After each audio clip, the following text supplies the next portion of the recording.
ఉండేటటువంటి ఒక చోట ఒక ఊర్లో ఎక్కడో చెప్పారు. అది నేను అదృష్టవశాత్తు టేప్ చేశాను. ఇప్పుడు ఆ చిన్నప్పుడు శ్రీశైలం దగ్గర ఏదో ఊరు ఉంది, 3 శివలింగాలు ఉంటాయి. ఏమిటది శ్రీశైలం వెళ్ళే దారిలో. ఆ టైంలో శ్రీశైలంలో వెళ్ళినప్పుడు రికార్డ్ చేసిన అది దాని యొక్క సంబంధించిన సీడీ ఉంటుంది.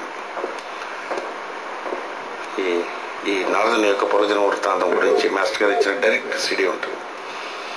ఇప్పటికి నేను 50 సార్లు ఉంటాను, వాడు ఒక 60 సార్లు ఉంటాడు పిల్లడు. రోజు ఒళ్ళు పొగరెక్కిపోయినప్పుడు లేకపోతే దిగులుగా ఉన్నప్పుడు వేస్తాం. అది 1 అవర్ ఎంతో 1.5 hours సీడీ.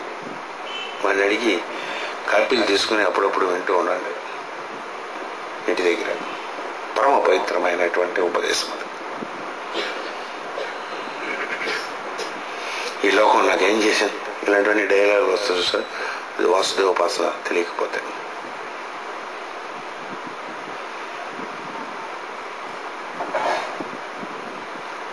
సమస్తమునందు ఉండేటువంటి భగవంతుడు అనేక రూపములతో అనేక రకములైనటువంటి దాంతో నాటకాన్ని రచిస్తాడు.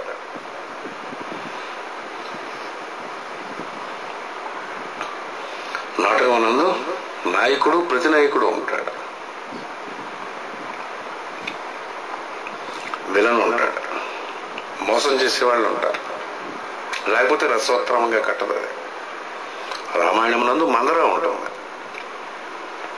భరతుడు ఉంటాడు. రాముడి దగ్గర నుంచి గ్రాప్ చేద్దామని మనందర కైకి ఉపదేశం చేస్తాం. భరతుడు రాముడికి మళ్ళీ ఇచ్చేద్దాం తప్పుది అనేటువంటి భరతుడు ఉంటాడు. రాజ్యం నీదంటే నీదని కొట్టుకునేటటువంటి అన్నదమ్ముల వాళ్ళు. భారత దగ్గర వచ్చేసరికి నాదంటే నాది కొట్టుకునేటువంటి కొరవపడాలి. మనం మన ఇద్దరిది కాదు లాయర్ గారిదని కొట్టుకునేటటువంటి వాళ్ళు.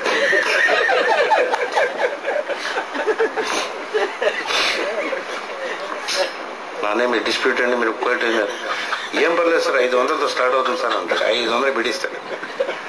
కొంచెం కోర్టు ఫీజు కావాల్సి వస్తుంది సార్, 1000 రూపాయలు. ఏ స్థలం కోసం మీరు వీళ్ళ అన్నదమ్ములు తిరగబడి ఆ స్థలం మొత్తం అంతా లాయర్ గారికి వెళ్ళిపోయిన తర్వాత అప్పుడు వీడికి సొల్యూషన్ ఇద్దరికి బుద్ధి వస్తుంది.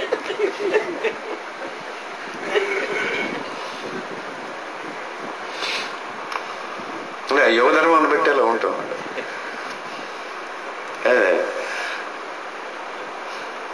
సరదాగా ఇక్కడ లాయర్లు ఉన్నారు, మీరు నాట్ అఫెండ్ యూ చెప్తున్నాను. లిటిగేషన్ అనేటటువంటిది అంత దరిద్రమైంది. లాయర్ కూడా ఏం చేయలేరు, వీళ్ళు ఇస్తుంటే ఏం చేస్తా వస్తాడు. దెబ్బడుకుంటామండి, జీవితాంతం పోషిస్తామని అదే చెప్తారు. లాయర్ మీద జోక్ కూడా ఉంటుంది కదా. కొడుకు వచ్చాక ఆయన ఏమిటి ఇన్నాళ్ళు 30 ఏళ్ళు పెట్టి సాల్వ్ చేసి పెద్ద కేసు 1 డేలో సాల్వ్ చేసి వేసాడు. నోరు వేదావా, ఆ కేసుతోనే నేను చదివించాను, నీ పెళ్లి చేస్తాను, ఇల్లు కట్టాను. ఆ కేసు అప్పుడే సాల్వ్ చేశానంట.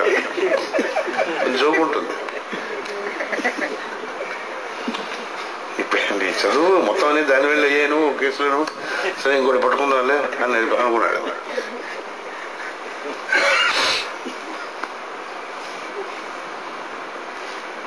రామాయణం అనే పాత్రలో మందరు ఉంటాడు, రావణాసుడు ఉంటాడు, కుంభకర్ణుడు ఉంటాడు, సుగ్రీవుడు ఉంటాడు, విభీషణుడు ఉంటాడు, గూడు ఉంటాడు. చూడండి, రాముడు అంత అమాయకంగా వెరివేదలా కనిపిస్తాడు కానీ అమ్మాయి అడే. విభీషణుడేమో వచ్చినప్పుడేమో ఫ్రెండ్ అన్నట్ట. సుగ్రీవుడు మన ఫ్రెండ్షిప్ కోసమేమో అగ్ని మీద తిప్పి మనం అగ్నిహోత్రం సాక్షిగా ఫ్రెండ్షిప్ చేసుకున్నాం అన్నట్టు. అలా గుహుడు నాకు జన్మ నుంచి చాలా వీడు ఫ్రెండ్ అన్నట్టు. ఫ్రెండ్షిప్ లో రాముడు డిఫరెంట్ టైప్స్ ఆఫ్ ఫ్రెండ్స్ చూపించాడు. అందులో రామాయణం ఉంటుంది. సుగ్రీవుడు నమ్మడం గీలేదు, ఆడి అన్ననే చంపేమన్నాడు. రేపు రాముడు కూడా చంపేమంటాడు. క్రిమినల్ కదాడు. మనల్ని చంపించిన రాజ్యానికి ఇచ్చి ఎలాగైనా మనల్ని చంపించంటే వాళ్ళ అన్నం చంపించడం కోసం గుండెలోకి వచ్చాడు. ఆడితో రేపు పొద్దున్న డిఫికల్ట్ అని చేత సంతకం పెట్టించుకున్నాడు. డీల్ సంతకం పెట్టుకున్నాడు. విభీషణుడికి వాళ్ళ తనేస్తే ఇక్కడికి వచ్చి సంతకం కట్టుకుంటాడు. అక్కడే పర్లేదేంటి లోపల ఇంకోటి చేసినాడు.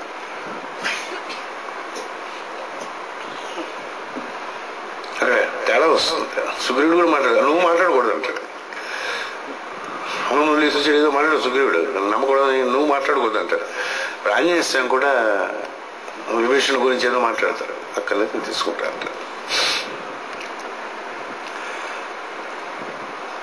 ఫ్రెండ్షిప్ అందరితో ఒకలా పెట్టుకోలేదు రాముడు. అలా డిఫరెంట్ క్యారెక్టర్స్. ఫ్రెండ్షిప్లో ఏంటంటే రావణాసుడు వాడు క్యారెక్టర్, ఇవి వింటకపోతే లేకపోతే రామాయణ రసత్వం ఉండదు. రాముడు రాముడిలాగా ఉండి, మందర రాముడిలాగా ఉండి, రావణాసు కూడా రాముడిలాగా ఉండి నా బంధం ఏమిటి కథ ఏమిటాను అదే కథ ఏమి ఉండదు అన్నాడు. ఈ సృష్టి అంతా రచింపబడుతూ ఉంటుంది. రకరకమైన క్యారెక్టర్స్ వచ్చి మీ జీవితం అనందు అనేటటువంటి నాటకం అందు యాక్ట్ చేసి వెళ్ళిపోతాయి. లోపల చెప్తారు నారాయణుడు జీవుల్ని ఎందుకు కలుపుతాడు, ఎందుకు తీసుకెళ్తాడు అనేది తమాషగా ఆయన మాయా విలాసం లోపల ఉంటుంది. చాలా అద్భుతంగా ఉంటాయి, లోపల సొల్యూషన్స్ ఉంటాయి. తల్లిదండ్రులు అన్నదమ్ములు అంతా మేము ఉన్నప్పుడు చిన్నప్పుడు అందరం ఉండేటప్పుడు కలిసి ఉంటామని అనుకుంటాం. తండ్రి పోయినప్పుడు ఇంకా దగ్గరగా ఉండి ఎటు జీవితంలోనే వాడు ఉద్యోగం వచ్చి వాడు ఇంకో చోటు పడతాడు, ఉద్యోగం ఇంకో చోటు పెళ్ళి ఇంకో చోటుకి వెళ్ళిపోతారు. ఒకే రూఫ్లో ఉండడం. ఎవరో తెలియనటువంటి వాళ్ళు, ఎప్పుడు అసలు పుట్టినప్పటి నుంచి పరిచయం లేనప్పుడు 40 ఏళ్ళకో పరిచయం అయినటువంటి వాళ్ళు మనం కలిసి ఇంట్లో ఉంటాం. రాత్రి మధ్యాహ్నం పూట వాళ్ళిద్దరం కలిసి భోజనం చేస్తాం. అదృష్టం అనేటటువంటి దాన్ని బట్టి అదృష్టం అంటే కనిపించదు, అంతగా ఇంకేం లేదు సార్. దృష్టం కానిది అదృష్టం.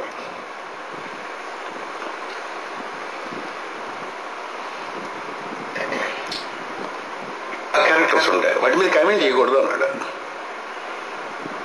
ఈ వాసుదేవ కోసం బెస్ట్ తెలుస్తుంది. మాస్టర్ గారు యొక్క సిడి ఒకటి ఉంటుంది, కాపీలు చేసి తీసుకుని వినడమనే నేను ఎప్పుడు అయినా మీకు మూడ్ ఆఫ్ అయిపోతే వినండి. త్రిపురాంతకం ఊరి పేరు గుర్తుకొచ్చింది. త్రిపురాంతకం అనే ఊర్లో ఇచ్చారు మాస్టర్ గారు ఈ లెక్చర్, గుర్తొచ్చింది. 76, 77 ఆ టైంలో.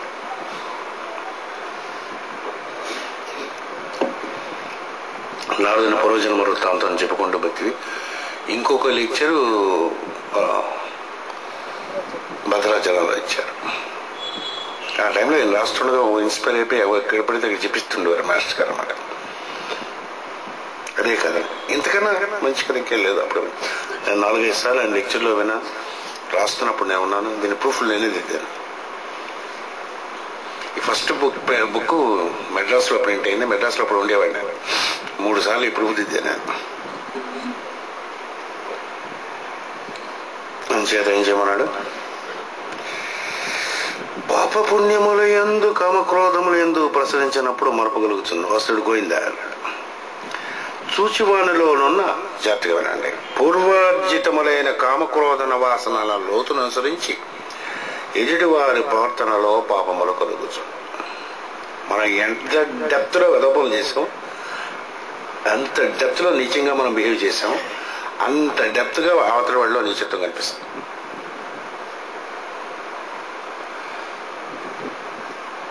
జాగ్రత్తగా ఉండాలి. ఇక్కడ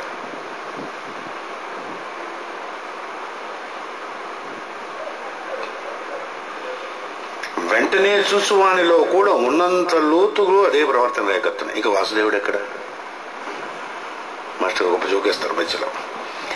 వీనిని తప్పించుకొని భగవంతుని జ్ఞప్తి ఉంచుకున్నట్టుకు స్వప్రయత్నము చాలదు. కొండ చిలువచే మింగబడుచున్నవాడు స్వసమార్జన చే తన కాలు చెయ్యి కూడా తీసుకున్నట్ల ఎట్టు సాధ్యము? అట్లే కామ క్రోధ ప్రేరితమైన ప్రవృత్తి కలవానికి ఎదుటి వారిలో ప్రవృత్తిలో చేష్టలలో భగవంతుని స్మరించగల సామర్థ్యము కలుగదు. ఇచ్చట కలగాలి.